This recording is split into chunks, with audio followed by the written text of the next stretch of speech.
Oye mi gente, ¿qué tal? I'm Jaime Madera. Welcome, bienvenidos. Today, the co-host of the award-winning The Latino Card on Radio Boise, JJ Saldana, sits down with me and talks about his unexpected journey that started with a tweet. In this interview, we discuss how his show came to be, the service he wishes to provide to his community, the skills he has developed, and the advice he would give to those who want to go into this field.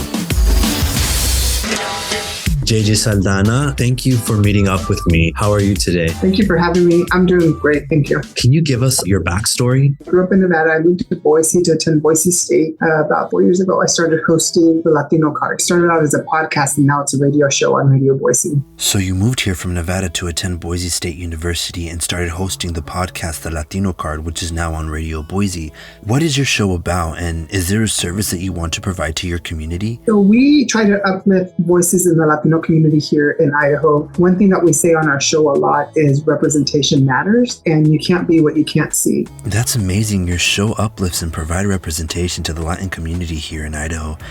Tell me, was hosting a radio show something you always wanted to do? How did this all start? I'm always on Twitter, and one of our original co-hosts was a reporter for the Idaho Statesman, and then my other co-host, Rebecca, we were just goofing off on Twitter, and this guy named Scott McIntosh, who is an editor at the Idaho Statesman, but at the time he was the editor for the Idaho Press, tweeted at us and said, you guys should have your own show. Later, he approached the reporter and said, I was being serious. I can set you guys up. And so he did. He set us up with a producer, and he got us the space at Radio Voice where he could record our podcast. It was a blast, and we just kind of went with it. In our first year, we won an Idaho Press Club Award. That was a big deal for us. Wow, so all of this started with the tweet, and now you're hosting an award-winning radio show. What skills have you developed working in radio? So working in radio, it's live, so you have to watch what you're saying and how you say it, and you have to do everything on time. When we were doing the podcast, we were able to cut and start over if we messed up. Interesting. I mean, it makes sense. A radio show is live, and a podcast, you have the liberty to edit and re-record.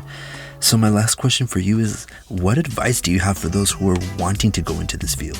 I say just go for it. That's the advice, because it wasn't anything we had planned. We just were offered the opportunity and we took it. We need more voices out there. We need more representation out there. Your story is inspiring because some people get held back by fear. I know I have been held back by fear, but you fearlessly went with it and made things happen. Thank you, JJ, for giving me this opportunity to interview you, and congratulations on your success. From a tweet that launched JJ's career into the world of radio airways to winning the Idaho Press Club General Excellence Award, JJ's message is simple. Just go with it. It's not about luck. It's about being prepared for when an opportunity is presented to you. Check out the Latino Card with JJ Saldana on Radio Boise. Thank you all for joining in. I'm Jaime Madera.